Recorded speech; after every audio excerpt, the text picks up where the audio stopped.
Bonsoir, bonsoir à tous. Que la paix du Seigneur soit avec vous.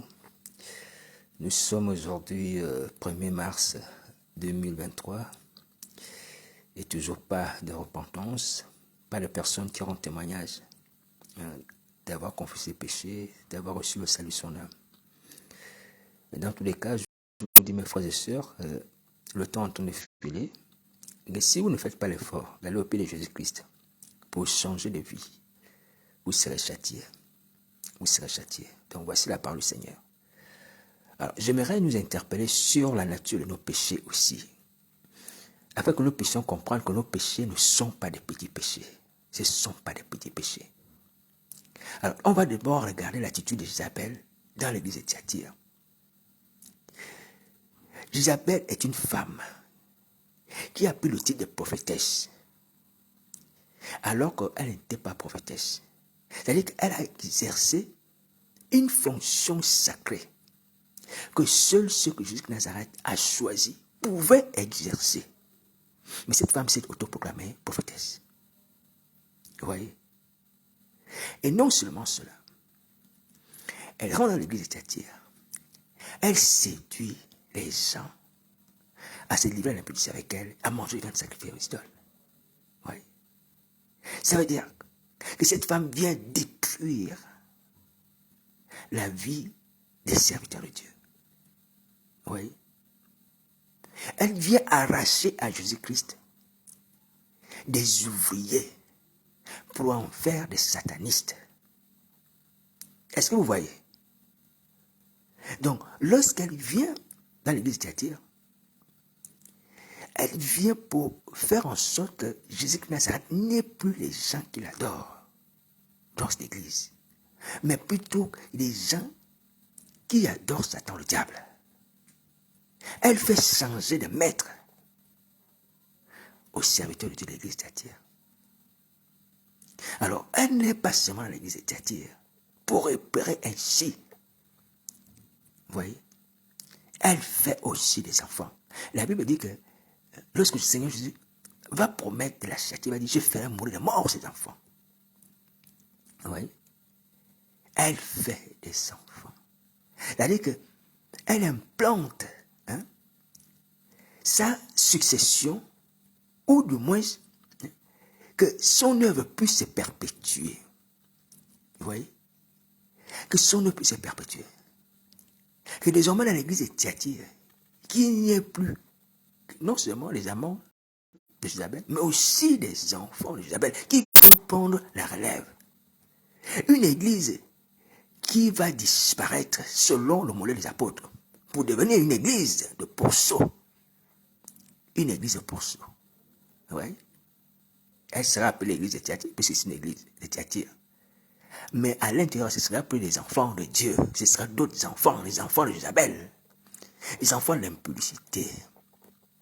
Les enfants de la sorcellerie. Oui. Donc, les enfants qui vont recevoir la sorcellerie, qu'elle va engendrer dans cette église, au travers de la sorcellerie, ne seront pas les enfants de Dieu, ce seront les enfants du péché. Les enfants du péché. Alors, donc, j'ouvre une parenthèse pour dire qu'aujourd'hui, le plus important, ce n'est pas d'avoir beaucoup de fidèles dans l'église. Ce qui est important, c'est de savoir si ces fidèles sont les enfants de Dieu ou sont les enfants de Jézabel. Et ça ne se cache pas lorsqu'un enfant de Dieu, lorsqu'un enfant de Jézabel. Sur YouTube, ça se voit. Et les enfants de Jézabel sont comme Jézabel. Ils affichent des sobriquets. Ils affichent des surnoms. Sur YouTube, sur Facebook, vous allez trouver ça. Oui. Comme la maman elle-même, qui s'est targuée d'être prophétesse, a pris le titre de prophétesse. Ses enfants aussi prennent les titres. Sacrificateur, apôtre, pasteur, évangéliste. Homme comme femme. Oui. Parce que ces gens ont été engendrés par Jézabel. Elle a engendré une postérité maléfique au travers de la sorcellerie. Alors donc, Jézabel vient à l'église de Thyatire. Elle vient également dans un lieu sacré, dans un temple disons-le comme ça, dans un bâtiment où on adore Dieu en esprit, en vérité. Mais c'est un lieu sacré où elle vient introduire les abominations, l'impudicité et l'impureté. Elle vient souiller l'endroit aussi. Par cela, l'endroit est souillé par ses œuvres. Vous voyez? Alors, donc, tout ça, c'est pour dire quoi? Tout ça, c'est pour dire que Isabelle n'avait pas la crainte de Dieu devant ses yeux. N'avait pas la crainte de Dieu devant ses yeux. Et c'est ce que David dit dans le psaume 36 au verset 1. Pour ce qui est du méchant, il dit la crainte de Dieu n'est pas devant ses yeux. Le méchant n'a pas la crainte de Dieu devant ses yeux. La parole impie du méchant est au fond de son cœur. La crainte de Dieu n'est pas devant ses yeux. Psaume 36, verset 1. Oui. Le méchant n'a pas la crainte de Dieu devant ses yeux. Isabelle était méchante. Elle n'avait pas la crainte de Dieu devant ses yeux. D'attaquer les œuvres de Dieu sur la terre. Sur la terre. Oui. Il y avait bien d'endroits où on pouvait commettre l'impudicité, manger bien ça aux idoles. Non.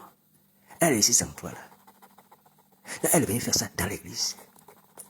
Dans un lieu de prière, dans une maison de prière. Pour attaquer Dieu. Attaquer Dieu. Alors, ceci, j'aimerais nous faire comprendre que nous qui accomplissons ces mêmes choses, mes frères et sœurs, on pêche contre Dieu. Grave. Grave. La sorcellerie, c'est un péché. C'est un péché mortel. Comme tout autre péché. Mais lorsque on vient la commettre dans l'église, dans la maison du Dieu qui a créé le ciel, la terre, et de son fils Jésus Christ, mes amis, c'est grave. C'est grave. C'est grave. La crainte de Dieu n'est pas devant nos yeux. Lorsque nous faisons cela, à l'image d'Isabelle, nous faisons ces œuvres-là comme Isabelle. La crainte de Dieu n'est pas devant nos yeux. On n'a pas la crainte de Dieu. La maison de Dieu est devenue comme un marché. Le ministère est devenu comme un jouet. Je vois même des enfants pleins de micros prophétiser ou imposer des mains malades. Des petits enfants de 5 ans, 6 ans, 7 ans.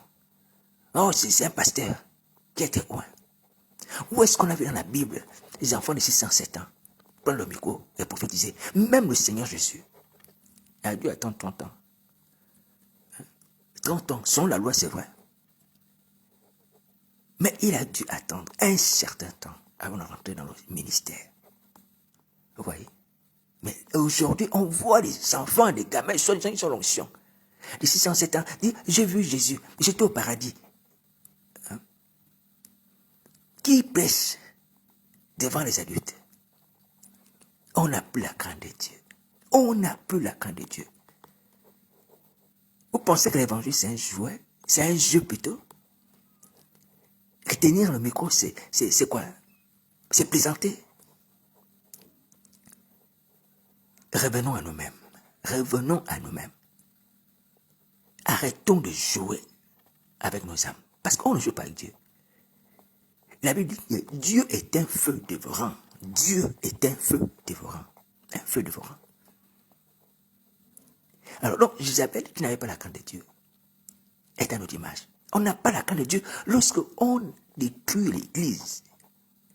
On détruit l'église. On détruit le culte. On détruit l'enseignement. On détruit les âmes.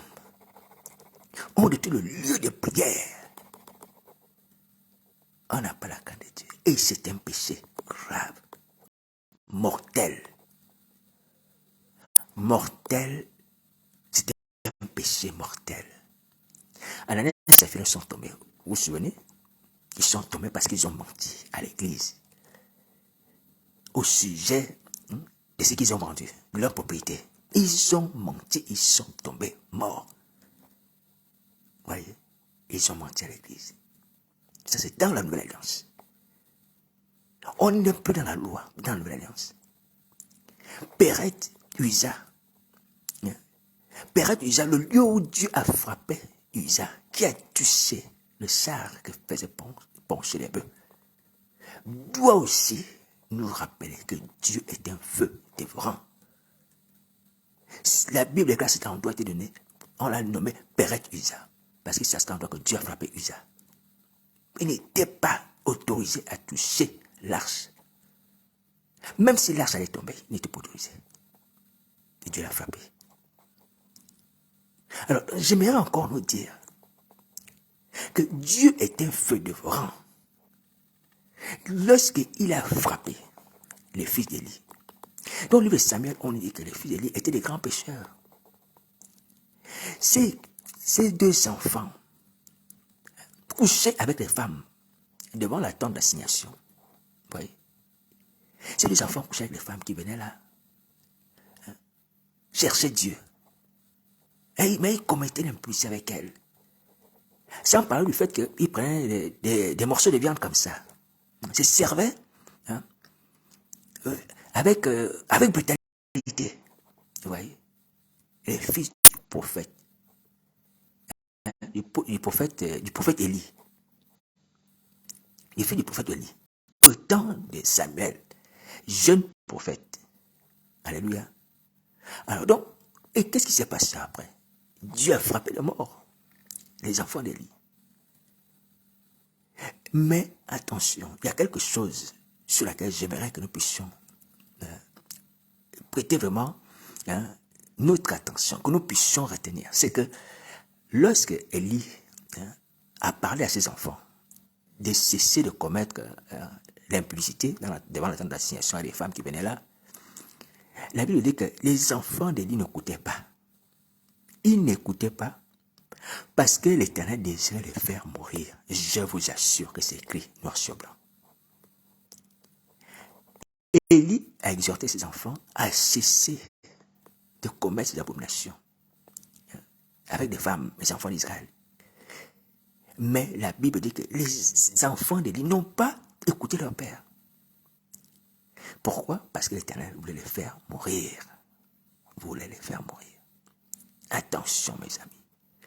Attention, mes amis. Lorsque tu t'es endurci là, on t'exhorte. On te dit, laisse le ministère. Cesse d'exhorter. Cesse de prêcher, d'imposer les mains. Va te repentir.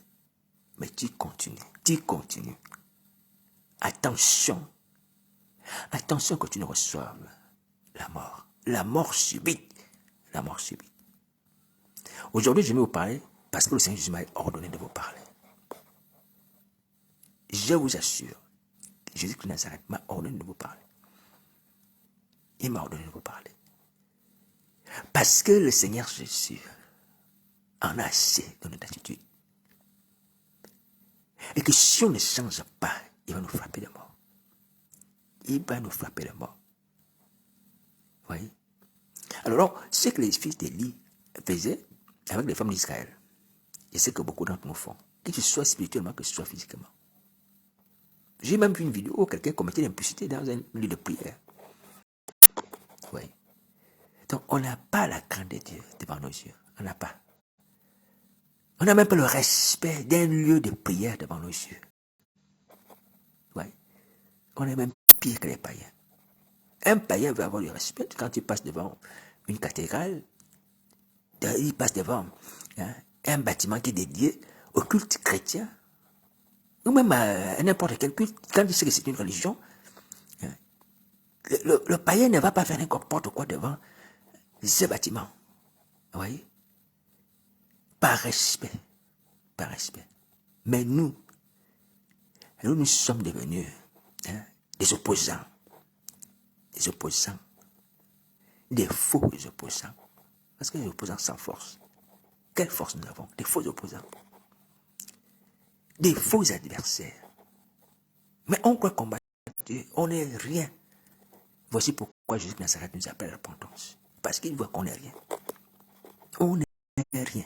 Des fourmis. Plus que les fourmis. Oui. Jésus de Nazareth ne peut pas nous combattre, mes amis. Non seulement parce qu'il nous aime, mais en plus, on n'est rien. On n'est rien. Donc arrêtons ça. Arrêtez les ministères. Arrêtez de détourner l'eau de Dieu. Vous courez à votre perte. Aujourd'hui, c'est le temps de la grâce. Parce que le Seigneur Jésus a beaucoup supporté. Il a beaucoup supporté toutes ces provocations, ces injures. Même sur Facebook, je vois que quelqu'un a laissé le ministère. La personne vient mettre une vidéo où elle exerce le ministère. Et ça, c'est une femme qui fait ça. C'est une sœur qui fait ça. Qui demeure parmi mes amis que je n'ai pas supprimé. Et qui elle m'a pas certainement supprimé. Oui. Vous voyez comment nous agissons. Mais nous sommes qui? Nous sommes qui? Nous sommes qui pour s'opposer à celui qui a le souffle de nos vies? Ah, Seigneur Jésus. Même lorsque tu viens faire ça, qu'est-ce qui te garantit que tu vas terminer la phrase? La phrase que tu es en train de donner dans ton micro. Qu'est-ce qui t'a dit que tu vas terminer? Le message de mensonge que tu es en train d'envoyer au peuple de Dieu. Qu'est-ce qui te dit ça? Tu as quelle garantie? C'est Jésus-Christ Nazareth qui fait grâce. Parce que si on avait le pouvoir de tenir notre souffle de vie, de le contrôler, de mettre notre souffle de vie en sécurité, dire que bon, personne ne pourra toucher. Et c'est enfermé dans mon cœur. Et moi seul, j'ai la clé pour pouvoir décider aujourd'hui que bon, je ne veux plus vivre. Maintenant, le souffle qui me quitte. Oui, on n'a pas ce pouvoir. On n'a pas ce pouvoir. C'est pourquoi que je vous dis vraiment, rentrez en nous-mêmes. Et je bénis le Seigneur pour ce genre de message. C'est ce type de message qu'il nous faut. Des messages qui nous amènent à faire une auto-critique en nous, à nous remettre en cause, à nous ouvrir les yeux. On est méchant. On est méchant. Et on ne craint pas Dieu. Mais nous devons le craindre. N'agissons pas comme Isabelle. N'agissons pas comme cette femme. Sinon, c'est la mort. Est-ce que vous entendez? Sinon, c'est la mort. Dieu est un feu dévorant. Il est un feu dévorant. Oui. Il y avait des gens qui pratiquaient la sorcellerie, comme je vous l'ai dit, à Thyatire. Oui. Mais lorsque Jésus a commencé à faire ses œuvres dans l'église, Jésus Nazareth a parlé. Il n'a pas parlé aussi de toutes les autres personnes qui faisaient la sorcellerie, même chose que j'appelle à Thyatire, dans la ville de Thyatire. Non. Seulement à l'église de Thyatire. Attention, mes amis. Oui. Attention. Jésus Nazareth est bon. Il est bon. Il est patient. Mais sa patience a des limites. Sa patience a des limites. Nous abusons. C'est pas normal. C'est pas normal. Quelqu'un qui nous aime aujourd'hui, qui prouve par sa patience envers nous, sa patience nous salue. La patience de Jésus de Nazareth m'a permis d'être en vie. Parce que si Jésus de Nazareth n'avait pas été patient avec moi pour attendre que je me convertisse, s'il m'avait frappé quand je faisais mes œuvres des ténèbres, je serais déjà dans les ténèbres, dans le séjour de mort. Vous voyez? Mais béni soit qu'il a permis que, bon, un jour, que je lui donne ma vie. Donc, la patience de Christ Nazareth, ce n'est pas un motif de faiblesse ou un acte d'encouragement à continuer à faire le mal. Non, c'est pour pouvoir nous sauver. Mais cette patience a des limites. Cette patience a des limites. Attention, mes amis. Jésus Nazareth nous aime. Il nous aime. Il est mort pour nous. Et il continue encore à souffrir dans son cœur lorsqu'il regarde l'église. Nous ne voyons que les petites choses. Pour ceux qui n'ont pas la révélation totale de ce qui se passe dans le monde des ténèbres. Mais imaginons jusqu'à ça, qui voit ce qui se passe dans le monde des ténèbres, qui voit ce qui se passe dans le monde invisible, ce qui se passe dans le monde visible, partout, sur toute la terre. Jusqu'à poster, jusqu'à montrer, les gens montent des vidéos où ils font des cultes nus. Dans le lieu de prière, des cultes nus. Ils n'ont pas de vêtements. Vous voyez, ils n'ont pas de vêtements. Ils lisent la Bible, ils sont là. Attention, attention. Vous jouez avec un feu de bois. Vous jouez avec un feu de bois. Arrêtez ça. Arrêtez ça.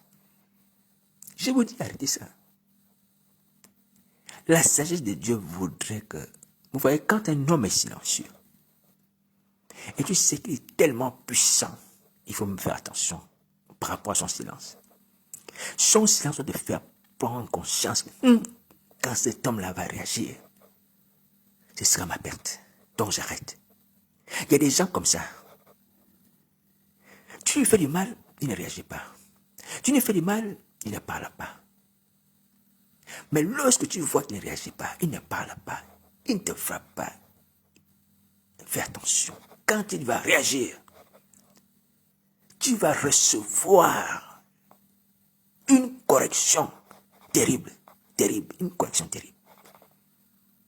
Et c'est ce genre de personne qu'il faut craindre. Voici pourquoi la Bible déclare que Dieu est lent à la colère, riche en bonté et en fidélité. Lent à la colère. Lent à la colère. Mais lorsqu'il se met en colère, c'est grave. C'est grave. Donc faisons attention. Vous voyez, au sujet des fils d'Élie qui péchaient avec les femmes devant la tente d'assignation, on va revenir là-dessus. Élie disait à ses enfants, mes enfants, j'entends d'Israël ce que vous faites. Vous couchez avec des femmes dans la tente d'assignation. Et il va dire à ses enfants, c'est pas bien ce que vous faites. Si un homme pêche contre un autre homme, bon, Dieu peut intercéder pour lui. Dieu peut intercéder pour lui. Ou du moins, on peut intercéder pour lui. Quelque chose comme ça. Alléluia, il a dit quelque chose comme ça. Il peut avoir l'intercession pour cet homme. C'est-à-dire qu'on peut demander pardon. On peut demander à ce qu'il ne soit pas châtié. Mais lorsque l'on pêche contre Dieu, qui va intercéder pour cette personne qui pêche contre Dieu? C'est ce qu'Élie avait dit à ses enfants. Vous péchez contre Dieu. Vous péchez contre Dieu. Pourquoi ne pas prendre des femmes parmi les filles d'Israël? Ouais. Mais seulement des femmes qui viennent dans la tente d'assignation. C'est celle que vous visez. Vous suivez avec elle. Devant la tente d'assignation. C'est dommage qu'un homme de Dieu puisse avoir des enfants qui ont la sorcellerie. Oui. Il va mourir, c'est vrai, frappé par Dieu.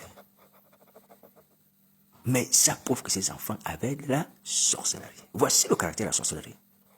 Alors, donc, la sorcellerie est un esprit qui manifeste un certain caractère dans la vie des gens qu'il contrôle. Ces gens, comme on l'a dit, au sujet du psaume de David, ils n'ont pas la crainte de Dieu.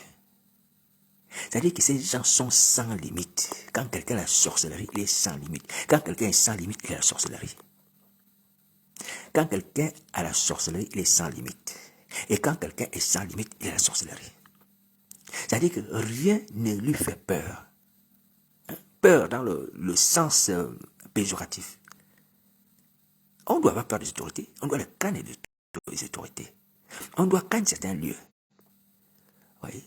Mais quelqu'un qui a la sorcellerie ne craint rien. Ni les autorités, ni les hommes, ni Dieu.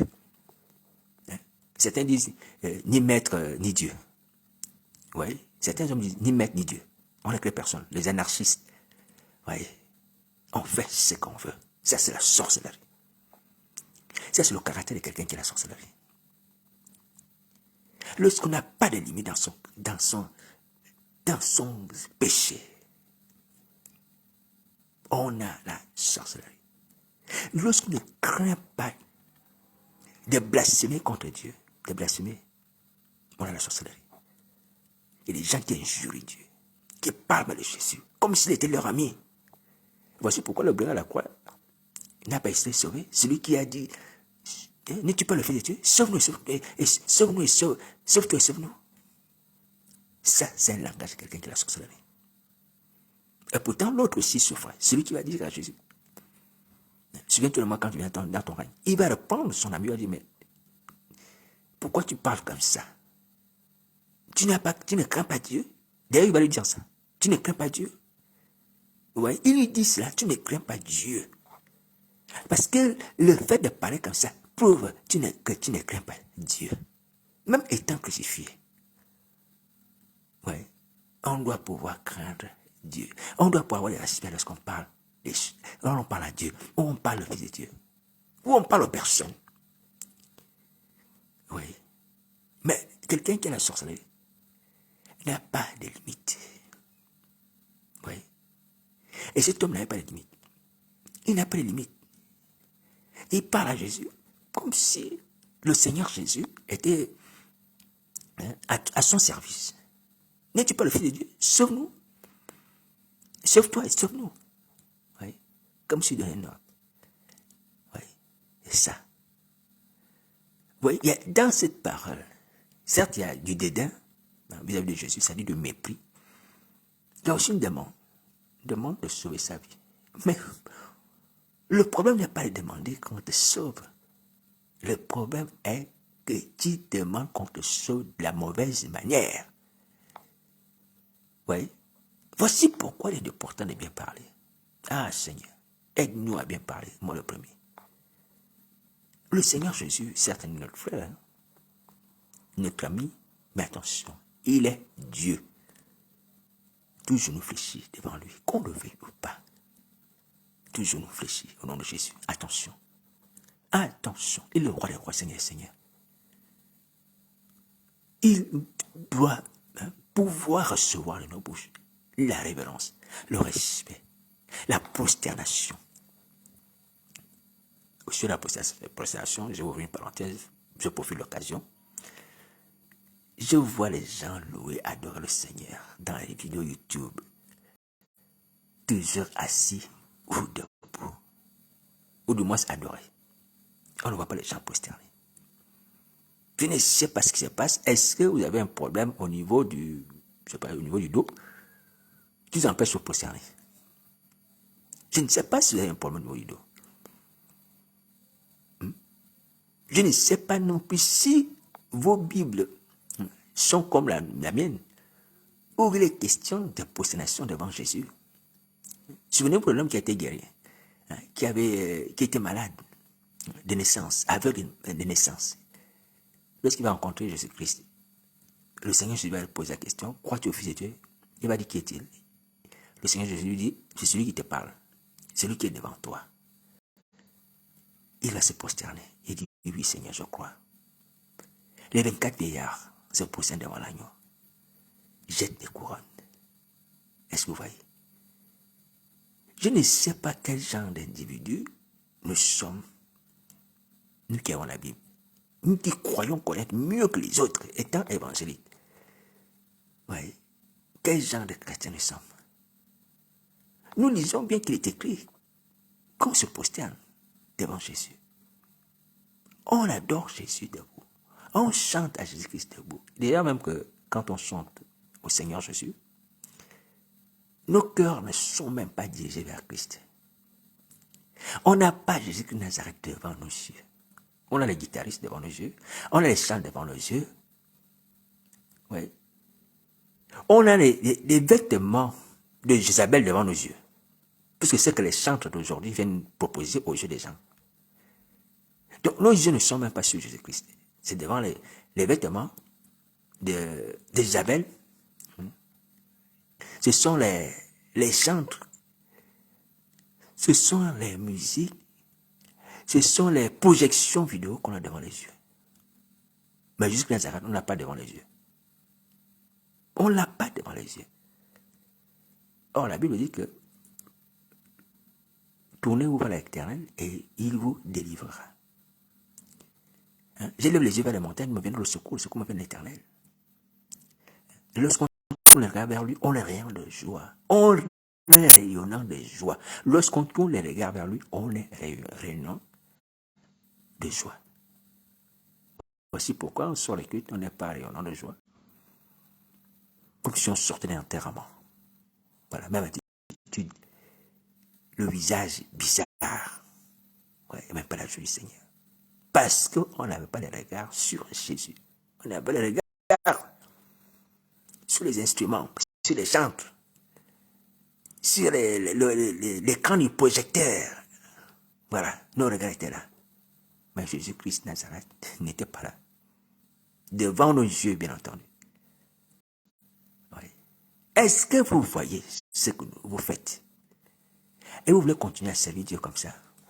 Vous voulez continuer comme ça? Oui.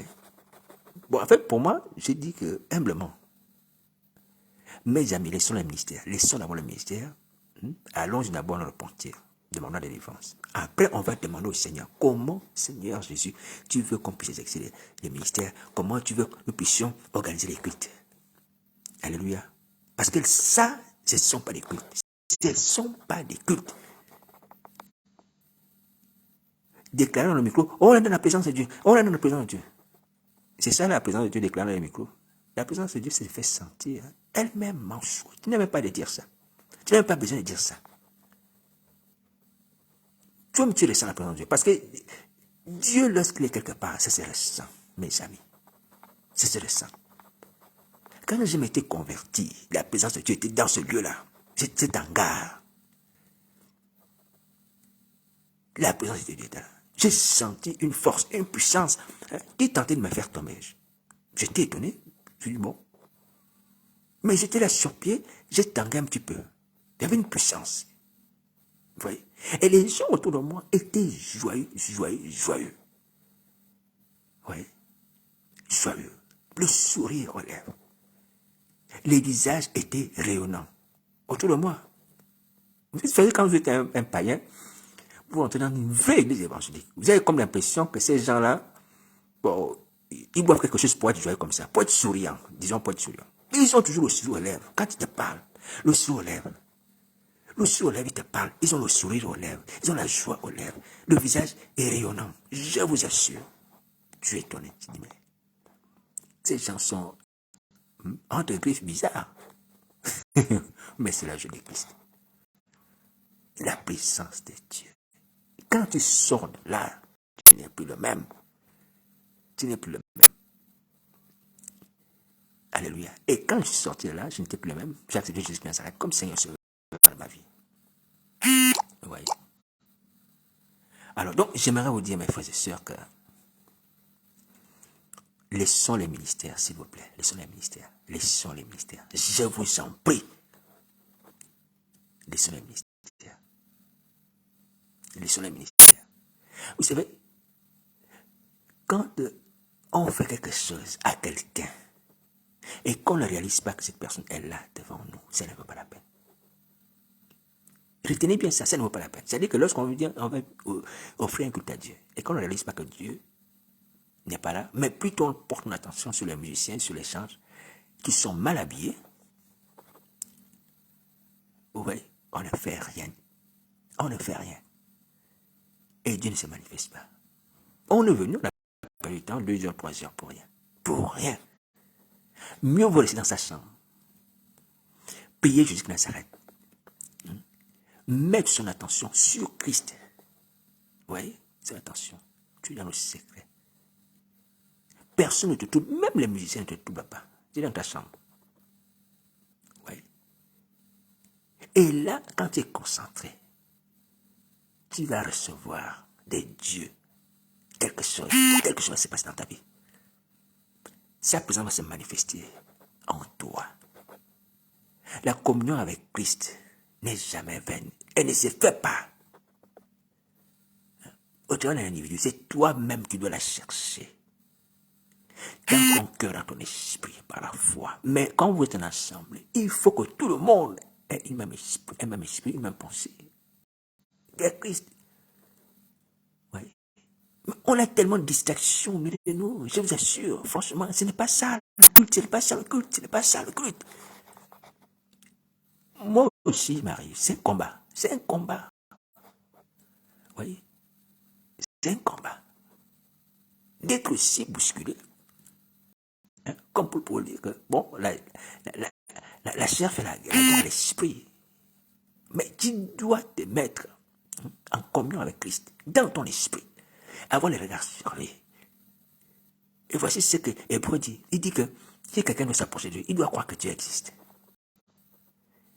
Tu t'approches de Dieu, tu dois croire que Dieu existe. Mais tu es dans la maison de Dieu, tu n'as même pas cette pensée dans ton esprit. Tu viens comme ça. Tu te parles, tu chantes le cœur ailleurs, tu loues le cœur ailleurs.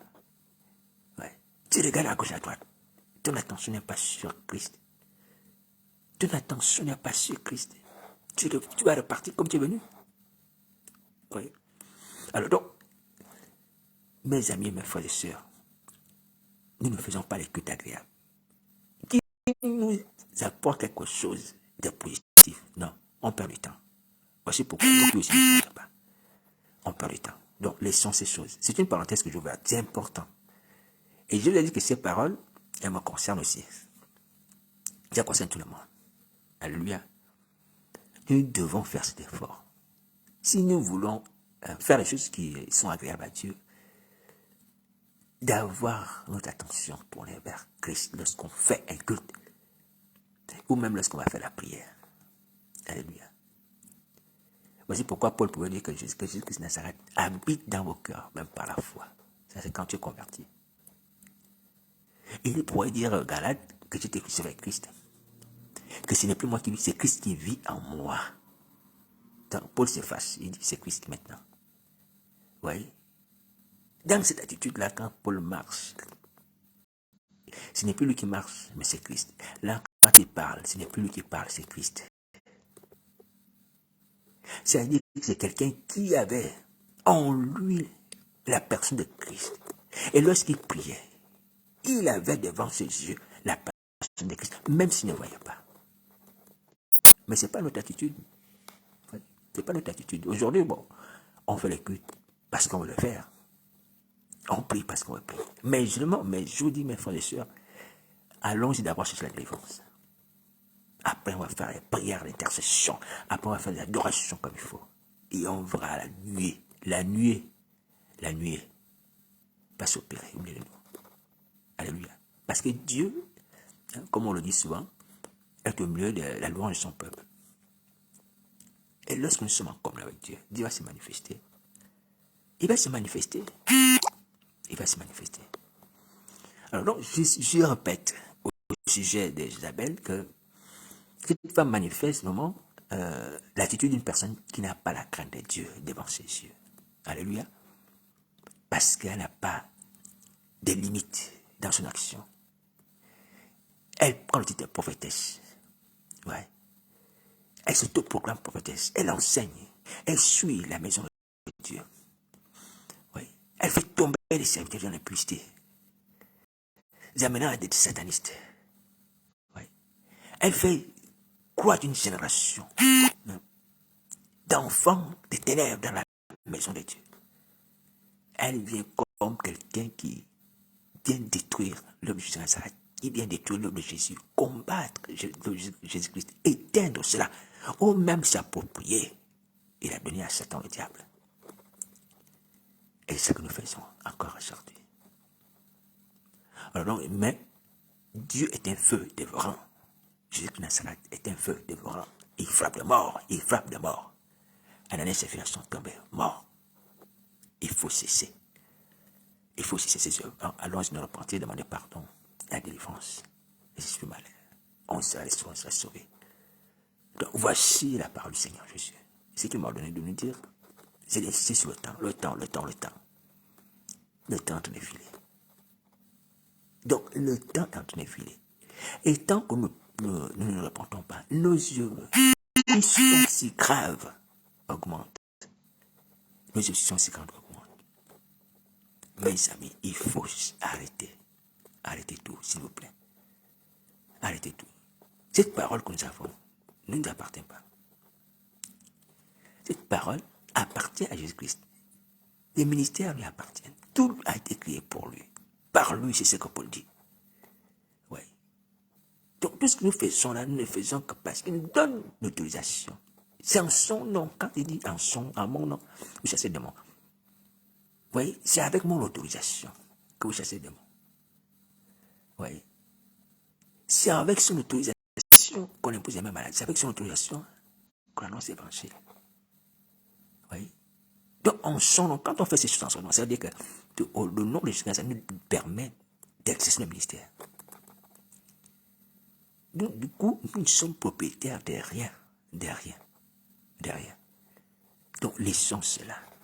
Celui à qui appartient ces choses ne veut plus qu'on puisse se toucher avec les mains sales, les mains remplies d'iniquité, les mains remplies de sang, la bouche remplie de mensonges, d'impureté. Il veut que nous puissions d'abord nous repentir. Il veut que nous puissions d'abord demander la purification et la délivrance. Et ainsi, ceux qui ont été appelés vont reprendre le ministère. Ayons aussi un esprit nouveau qui vient de lui. Voici la parole du Seigneur. Si vous avez besoin d'aide par rapport à la prière, mon téléphone c'est le 0758 88 88 71. On va prier. Vous serez délivré. Je vous dis la vérité, vous serez délivré.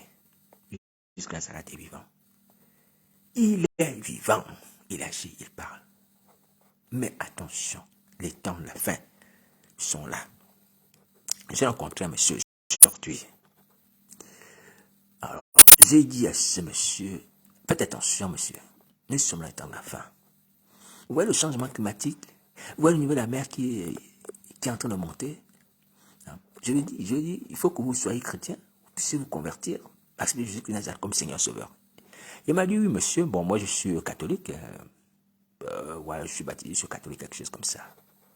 Il m'a dit, je suis chrétien, baptisé, bon, je suppose catholique. J'ai dit, non, mais ça ne suffit pas. Il faut demander à Jésus Nazareth une place dans son nouveau royaume. Parce que cette terre sur laquelle nous sommes va disparaître.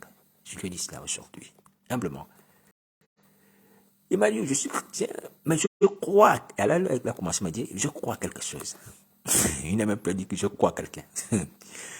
Il dit, je crois quelque chose. Mais je suis baptisé, mais je crois quelque chose. Oui. Alors, vous voyez qu'aujourd'hui, il y a un travail à faire, énorme travail. Ouais. Et les gens qui ont été baptisés ne savent même pas pourquoi les gens ont été baptisés. Nos frères catholiques, vous qui avez baptisé les gens sans leur avoir donné Jésus-Christ Nazareth. Voici le résultat.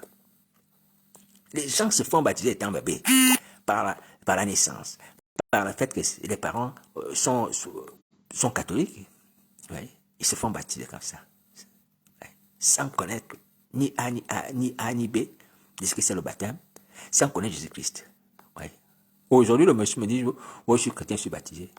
Et il m'a dit, je crois quelque chose. Oui.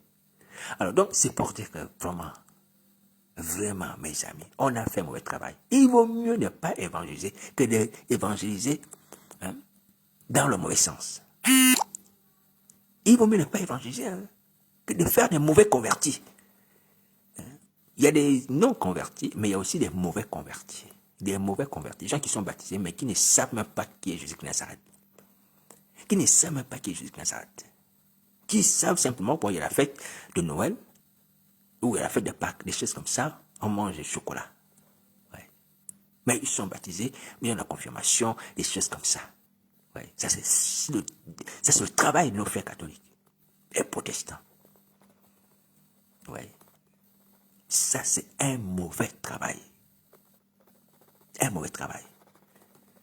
Alors, donc, je vous dis que, non seulement dans ce pays, mais dans tous les autres pays, on a du travail. Donc, il faut se convertir, nous, revenir à la vie, afin d'amener ces gens à la vraie foi en Jésus-Christ de Nazareth, au vrai évangile. Au vrai évangile. Alléluia. Voilà. Donc, tous ces gens, il faut les renouveler, ou pas renouveler. Il faut les amener à intégrer le bon ministère, le bon évangile. Il faut les amener à cela. Alléluia. Parce que l'évangile qui consiste à dire que je suis baptisé, confirmé, ça suffit, je suis chrétien, ne sauve personne. Il faut naître de nouveau. Il faut naître de nouveau. Alors, donc, au sujet de l'évangile, je vais dire quelque chose avant de finir. C'est Paul qui parle que s'il y a un autre évangile, quiconque va être l'auteur de notre évangile, qu'il soit un ange ou autre, qu'il soit anathème. Ouais, c'est Paul qui parle de la notion d'un autre évangile. Il parle de cela aux Galates. D'un autre évangile. Alors, ceci me permet de dire que l'histoire d'Isabelle qui vient enseigner en tant que prophétesse, mais elle vient enseigner un évangile. Alléluia. Elle vient enseigner un évangile parce qu'elle prend le titre de chrétien. Donc, elle est dans le christianisme. Vous voyez? Donc, c'est un évangile. Mais ce n'est pas l'évangile de Christ. Vous voyez? Elle s'habille des vêtements de chrétienne, de prophétesse. Oui. Mais c'est un autre évangile. Que lorsqu'elle enseigne, c'est un autre évangile. C'est un évangile, mais qui n'est pas l'évangile de Christ. Et c'est ce que Paul dénonçait dans l'attitude des Galates, des gens de Galates. faut faire attention. Si on vous annonce notre évangile, rejetez-le. Et que cette personne soit anathème, soit maudite. Est-ce que vous voyez? Alors aujourd'hui, nous aussi, nous avons cette fonction, malheureusement, de prêcher notre évangile. Puisque si on prêchait l'évangile de la vérité de Jésus de Nazareth, nous ne serons pas là où nous sommes. Nous serons enfoncés et nous enfoncerons les autres. Nous prêchons un évangile qui n'est pas l'évangile de Christ. Nous prêchons notre évangile, un faux évangile. Vous voyez? Nous prêchons un faux évangile et nous rendons des comptes à Jésus de Nazareth. Donc il faut arrêter. Il faut arrêter. On ne peut pas prêcher un autre évangile que sur le Christ, l'évangile de la repentance et du pardon du péché. C'est ce qu'il a dit, que la repentance et le pardon du péché seront annoncés à toutes les nations, à commencer par Jérusalem. Repentance et pardon des péchés. Repentance pour tous et pardon des péchés pour tous. Ça veut dire que lorsque tu prêches la repentance, lorsque nous prêchons la repentance, on prêche la repentance pour que les gens soient sauvés. Et le pardon des péchés, c'est pourquoi? Le pardon des péchés, c'est pour que nous-mêmes nous soyons sauvés. Alléluia. Pour que nous soyons sauvés. Pourquoi? Parce que si nous pardonnons aux hommes leurs péchés, Dieu nous pardonne et Dieu nous sauve. Vous voyez? Et le pardon des péchés permet également aux autres aussi d'être sauvés en pardonnant les péchés à d'autres personnes. Vous voyez? Donc la repentance, en fait, c'est-à-dire que tu te repens de tes péchés devant Dieu. Le pardon des péchés, c'est-à-dire que tu pardonnes à ton prochain aussi, pour que tu sois sauvé. Tu peux demander pardon à Dieu, mais si tu ne pardonnes pas à ton prochain, tu n'es pas sauvé. Est-ce que tu m'entends? Tu demandes pardon à Dieu, c'est la repentance. Seigneur, je me repens de mes péchés, j'ai fait du mal, j'ai menti, j'ai tué, j'ai volé, j'ai blasphémé. Pardonne-moi. Le Seigneur te pardonne. Mais tu dois aussi faire une deuxième chose. Seigneur, je viens où je vais pardonner à mon frère, à ma soeur. Donne-moi le courage. Et ça, tu peux demander ça dans la prière. Et tu vas pardonner à ton frère, ta soeur. Tu dis, mon frère, bon, c'est ce que tu m'as fait la fois dernière. Vraiment, je te pardonne. Sois en paix. Il n'y a pas de souci, il n'y a pas de problème. Je te pardonne. Est-ce que tu vois? Donc, tu fais ces deux choses. Tu demandes pardon pour tes péchés. Et tu pardonnes aussi les gens qui t'ont offensé. C'est ce que jusqu'à ça t'a dit. Hein? Il a dit qu'ici, dans ta prière, tu es en train de faire ta prière. Et tu te souviens là que ton frère a quelque chose. Pardonne. Pardonne. Donc, tu es en train de faire ta prière. Ta prière de quoi? Ta prière de repentance. Alléluia. En même temps, tu demandes pardon à Dieu pour tes péchés. Pendant ce temps aussi, pardonne les péchés des autres. Demande à Dieu ton courage d'aller demander pardon. Ou aller pardonner les gens. Il y a des gens certainement qui t'ont offensé. Et à qui peut-être tu as promis les flammes de l'enfer. Le feu du ciel. L'épée de Goliath. Le Philistin. Tu as promis de les découper. Comme David a découpé Goliath avec son épée. Alléluia. Voilà. Donc ces gens-là, il faut leur pardonner. Il faut pardonner. Alléluia. Voilà. Il faut pardonner. Donc voici pourquoi la repentance, le pardon du péché sont nécessaires et ce qui permet d'être sauvé. Non seulement pour nous-mêmes qui prêchons cela, mais aussi pour ceux qui entendent ces messages. Il faut se repentir devant Dieu. Il faut pardonner à son prochain. Si on ne fait pas ces deux choses, personne ne sera sauvé. Personne ne sera sauvé. Voici pourquoi je dis encore aujourd'hui, mes frères et sœurs, humblement, je vous demande encore pardon. Devant la face du Seigneur, je dis pardon. Si quelqu'un veut que je vienne lui demander pardon, vis-à-vis, cette personne peut m'appeler. Mon numéro de téléphone, c'est le 758 41 41 71. Ah oui, il n'y a pas de problème. Tu m'as dit, frère Daniel, tu m'as fait du mal. Tu m'as tellement blessé qu'aujourd'hui là, tu ne dors plus à cause du mal que tu m'as fait. Sans plaisanterie. Tu exiges de moi des excuses ou un pardon écrit ou oral ou vis-à-vis. Je demande au Seigneur, j'ai la force. L'humilité pour venir te demander pardon. Et mais je demande d'avance pardon, où que tu sois. Pardonnons-nous, sinon on n'est pas sauvé. Je vous dis la vérité. Seigneur, merci de nous avoir permis d'aborder ces sujets. On peut se repentir. C'est vrai que le Seigneur nous exhorte à la repentance. Demander pardon pour les offenses à Dieu. Même au prochain, lorsqu'on s'exprime devant Dieu. Alléluia. Mais on doit aussi pouvoir le faire pour nos frères. Les gens qui nous ont offensés. Oui. On doit pouvoir leur pardonner. Même si c'est juste, bon, là, celui qui a péché contre moi, c'est lui qui doit venir me demander pardon en premier. Non, pardonne-lui. Déjà, toi, me pardonne-lui. S'il vient, il vient. S'il ne vient pas, pardonne. Seigneur, pardonne. Il m'a fait du mal, il n'y vient pas, c'est pas grave. Pardonne. Pardonne-lui et je lui pardonne.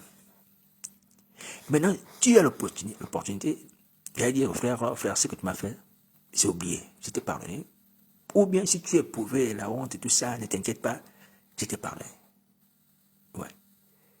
Donc, exactement ce que le Seigneur nous demande de faire, c'est cela. De pardonner nos frères et sœurs. Il le dit. Si tu es là, debout, en train de faire ta prière, tu te souviens que ton frère a quelque chose contre toi. Il dit ton frère a quelque chose. Et ce qui a quelque chose contre toi, tu dois aussi pardonner. Et si tu pardonnes aussi les gens qui t'ont fait du mal, tu dois aussi pardonner. Hein? Si tu pardonnes aux gens qui t'ont fait du mal, Dieu aussi te pardonnera. Pardon. Voyez. Donc, si ton frère a fait quelque chose contre toi, tu dois lui pardonner. Ouais. Et tu dois pardonner aussi aux gens qui t'ont fait du mal pour que Dieu te pardonne. Oui. Donc c'est important, essentiel et central de pardonner les péchés. Les personnes les péchés de nos frères et sœurs.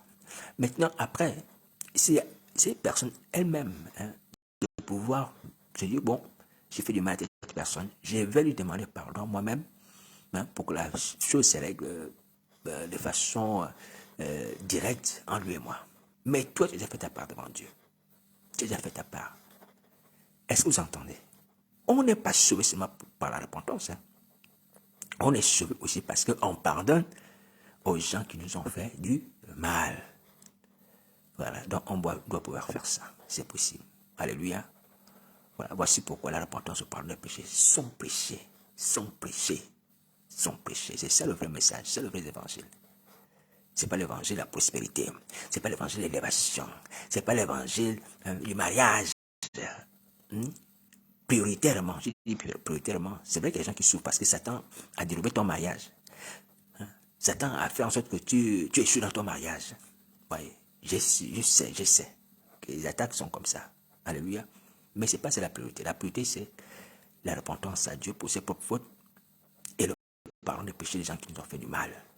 Alléluia. Voilà, toutes ces choses viendront. Si nous l'avons reçu de Dieu, elles viendront.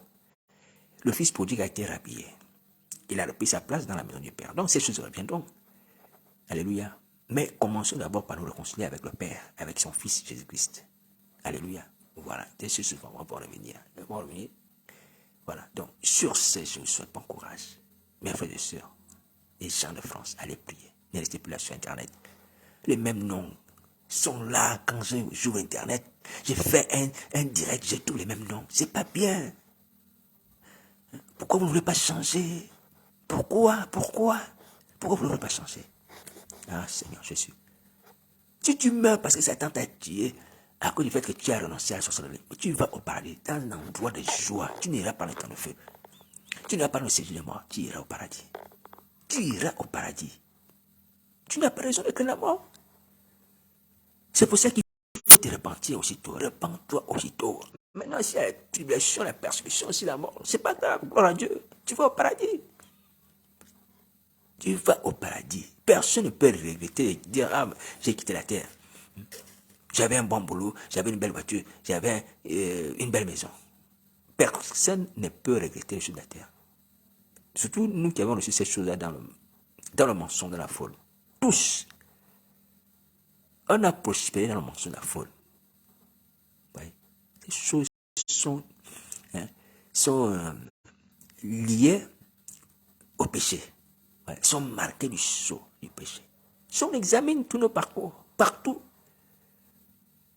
on a emprunté des voies tortueuses pour arriver là où nous sommes. Et personne ne peut me dire le contraire. Personne ne peut me dire le contraire là où nous sommes. Voici pourquoi le Seigneur Jésus, dans sa sagesse, il dit que vraiment il y a un nouveau ciel, une nouvelle terre. Que toutes ces choses vont disparaître. Oui, elles sont fausses, elles sont mauvaises. Certes, nous étudions ça. Mais elles sont impures. Même la terre sur laquelle nous sommes. Dieu a maudit cette terre. Voici pourquoi il y a la mort partout, même les animaux, les plantes, les arbres, les fruits pourrissent. Vous voyez? La pourriture est un signe de malédiction. Les fruits pourrissent. C'est un signe de malédiction. Ouais. Donc, que ce soit la nature, que ce soit ce que nous faisons, qui est terrestre, il n'y a rien de sain. Et ce qui est formidable, c'est que Dieu est grand. Et Dieu est saint. Et ce qu'il demande de nous, c'est d'accomplir des œuvres au travers du sang de Jésus. Parce que ce qu'on peut faire en dehors du sang de Jésus n'est qu'impur, impur, impur, impur. Alléluia. Voici pourquoi nous devons laver nos vies. Nous devons purifier le cœur lorsqu'on va dans l'adoration, dans la louange, tout ce que nous pouvons faire. Que le sang de Christ Nazareth nous purifie afin que toutes ces choses soient agréables à Dieu. C'est le seul le remède ou l'humain, le seul moyen qui fait en sorte que ce que nous faisons qui est terrestre soit agréé par Dieu. Je vous assure. Si ce que nous faisons ne passe pas par le sang de Jésus de Nazareth, ce qu'on peut présenter à Dieu n'est qu'impureté. Même l'argent n'est qu'impureté. Alléluia. C'est la grâce que Dieu nous a faite. C'est la grâce qui nous a fait. C'est-à-dire que l'argent que tu as eu, ça ne veut pas dire que l'argent de la possession. Hein. Dire que non, moi, même si l'argent de la possession, si j'invoque le sang de Jésus dessus, Dieu va accepter. Non, non, non, non. Il faut quand même avoir l'intelligence, il faut avoir aussi du respect et la crainte de Dieu. Pas jusqu'à ce degré. Mais sachant que l'argent, nous ne savons pas d'où il vient, on sait à peu près, mais on ne sait pas par quel canal il passe pour nous parvenir. Vous voyez? Donc tout le monde touche les billets des banques. Les magiciens touchent. Les non-magiciens touchent. Les mêmes billets, on se les passe. De main en main, de main en main, de main en main. Vous voyez? Les prostituées touchent les mêmes billets. C'est les mêmes billets, hein? Celle qui est allée se prostituer la nuit, elle a reçu 10 euros, disons. Elle prend ses billets, elle va à l'épicerie, elle fait des courses et tout ça, elle donne à l'épicier 10 euros. L'épicier prend les 10 euros, il met dans sa caisse, il met à la banque. Toi, tu vas le lendemain, tu vas faire ton retrait. Tu vas faire ton retrait dans cette banque-là, ce sont les 10 euros là qu'on va te donner. Ce sont les 10 euros là qu'on va te donner. Mon ami, cet argent est passé par beaucoup de circuits qui sont impurs, abominables. Vous voyez? Et même le monsieur qui allait voir la prostituée qui a donné 10 euros là. Imaginons que ce monsieur a braqué quelqu'un dans la rue pour prendre ces 10 euros. Il allait commettre l'impunité à la prostituée. Ouais. Donc l'argent d'abord commençait par être impur à partir du moment où il a été pris de force. Après, il a été utilisé par un acte d'impudicité chez la prostituée. Et cet argent nous parvient. Et nous l'avons, nous les chrétiens. On est là, on est content, on dit on est riche. On fait les vidéos sur YouTube, on jette les billets de banque à gauche, à droite, devant l'écran des télés. On est riche, on est riche, on est riche. Mon frère, ma soeur, regarde d'abord d'où viennent ces billets. Quels sont les circuits? Par quel moyen il t'est parvenu? Oui. Qui a touché ces billets avant toi? Oui. Qui a touché ces billets avant toi? Oui. Et même, ah Seigneur Jésus, ah Seigneur. Il paraît qu'il y a pas mal de choses, mais je ne vais pas les nommer parce que c'est donne des crédits aux yeux des ténèbres.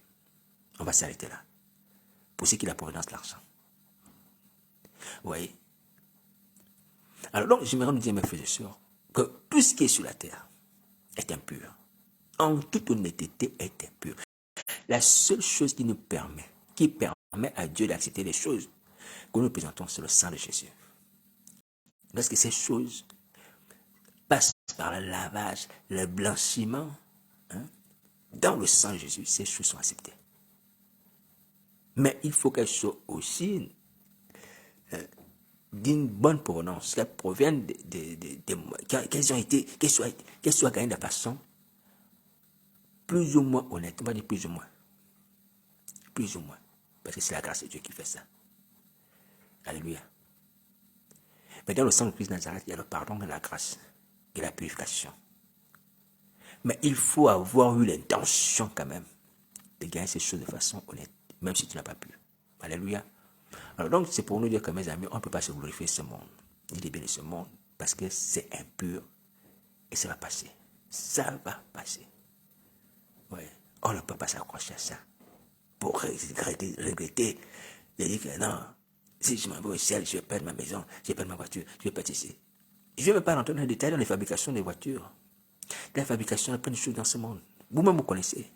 Vous-même, vous connaissez. Ouais. Donc, voici pourquoi ces choses, on l'utilise, parce que c'est Dieu qui a créé toutes choses. Hein.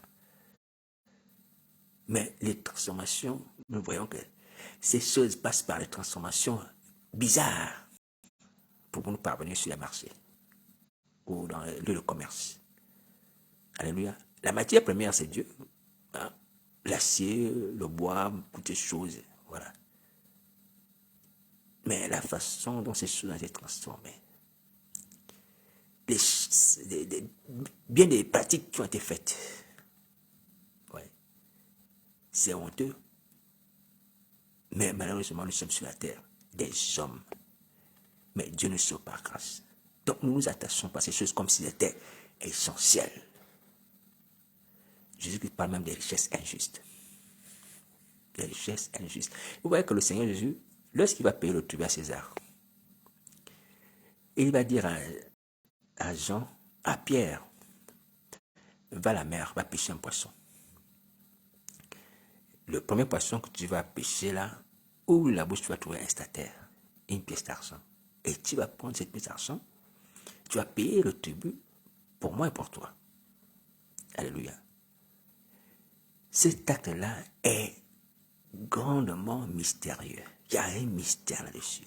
Comment cela se fait-il que Jésus de Nazareth, pour pouvoir avoir l'argent sur la terre, hein, il ne dit pas à Pierre, va chez tel commerçant ou faites la quête pour que je puisse payer le tribut. Non. Il ne demande pas l'argent des hommes. Il ne demande pas l'argent qui est sur la terre. Il demande l'argent qui est dans le ventre du poisson sous la mer. Alléluia. Alors donc, c'est un mystère. C'est un mystère. D'où provenait ce statère? Il provenait d'où?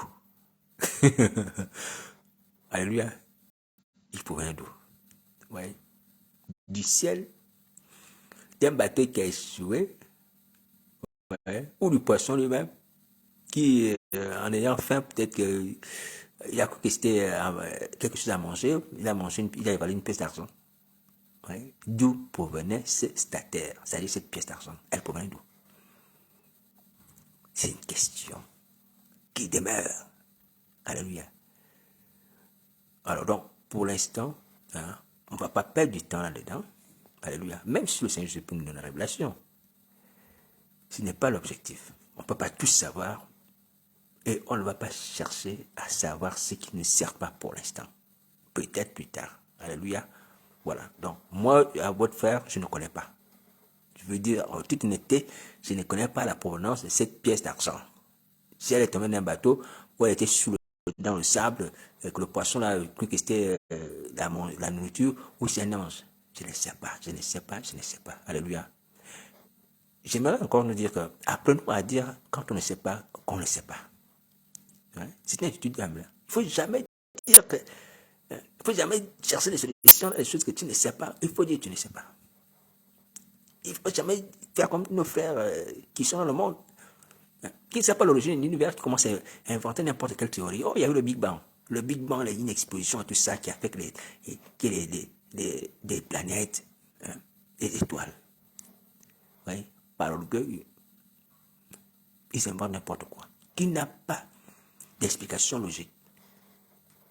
Aucune explosion, même d'un ballon, ne peut faire en sorte que les débris de ce ballon soient harmonieusement répandus sur la surface. Et s'il y a eu un Big Bang, on serait dans le désordre. L'univers, c'est un désordre. C'est la logique des choses. On peut le faire.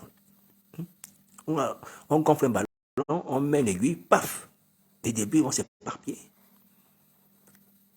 Mais c'est parce que nous sommes en train de voir aujourd'hui, au niveau de la Terre, comment elle tourne autour du soleil, à une bonne distance, qui nous permet d'avoir la vie. On n'est pas brûlé. Oui. Alors, donc, il faut avoir l'humilité de dire, je ne sais pas, on ne sait pas, c'est un mystère. Voilà. Et comme nous sommes les chrétiens, nous savons que c'est Dieu qui est à l'origine de cela. Voilà. Alors donc, je vais vous dire, mes frères et sœurs, il faut se repentir. Il faut se repentir et pardonner. Pardonner. Pardonner pour être sauvé. Et l'une des choses qui fait que les gens demandent à sorcellerie, c'est la haine.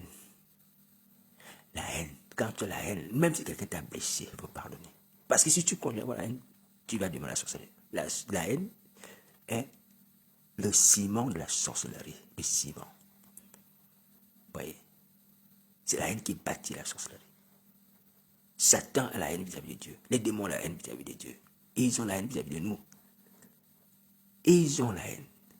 Satan a beau se déguiser en ami, en jolie femme et tout ça, quand il nous attaque, quand il nous séduit, et quand il veut nous séduire, tout ça, il a la haine. C'est écrit dans le livre d'Apocalypse, chapitre 12. Il a poursuivi la femme qui avait 12 étoiles sur la tête. Il a voulu faire mourir l'enfant mâle qu'elle a accouché. L'enfant mâle qu'elle a accouché. Et lorsqu'il a échoué à faire mourir la femme et à tuer l'enfant, la Bible déclare que le dragon rouge s'est tenu sur le sable de la mer. Et là, il a dit, bon, je vais attaquer la postérité de cette femme-là. Ceux qui ont le commandement de Jésus, je vais leur faire la guerre. Oui. Satan nous hait, il nous hait, il nous hait. Et ça ne date pas d'aujourd'hui, ça date depuis la création. Dès qu'il a commencé à haïr Dieu, il a commencé à haïr son fils, il a haï également l'image de Dieu. Il a haï Ève en lui disant de manger la connaissance du bien et du mal. C'est la haine. Lorsqu'on pousse quelqu'un à pécher, on a la haine contre cette personne-là. Elle va croire que non, le serpent est gentil, il veut me faire ouvrir les yeux pour que je sois intelligent, je sois comme Dieu. Non. La haine. Voilà. Donc on ne peut pas rester avec quelqu'un qui a la haine contre nous. Il faut la haïr. Il faut haïr le mal et le malin. Il nous hait, nous devons la haïr. Ça, c'est la première des choses. On n'a pas la capacité de combattre. Pour l'instant, dans la situation où vous êtes, mais vous devez haïr Satan. Il nous hait. De la même manière que Dieu nous aime. Et Jean peut dire que comme il nous aime le premier, nous aussi nous l'aimons. Vous voyez? Il nous aimait le premier, nous aussi nous l'aimons. Satan nous hait, nous le haïssons. Alléluia. Voilà, donc il faut faire les choses comme ça. Que Dieu nous aide. Alors donc je viens vous dire encore, mes amis, mes frères et sœurs qui sont sur Internet, que Jésus de Nazareth, le Fils de Dieu, qui est mort sur le troisième jour, a ordonné que nous puissions le repentir, parce que le temps est filé.